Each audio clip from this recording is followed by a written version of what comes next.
Timbog ang isang lalaki matapos makuhanan ng hindi lisensyadong baril sa kinasang checkpoint operation ng mga otoridad sa Barangay Poblasyon, Pikit, Cotabato. Kinilala ni Police Lieutenant Colonel Romeo M. Calamba, officer in charge ng Pikit Municipal Police Station, ang suspect na si alias Amil, 25 anyos, may asawa, magsasaka, residente ng Barangay Lawili, Alyusan, Cotabato.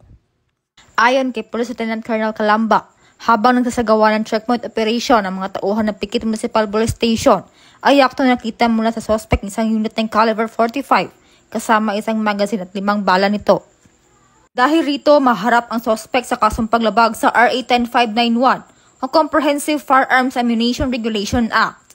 Walang humpay sa pagsasagawa ng iba't ibang operasyon ng buong hanay ng Cotabato PNP upang hulihin ang mga taong sangkot sa kriminalidad, gaya ng paggamit, pagbebenta at nagbibigay proteksyon sa illegal na baril at droga.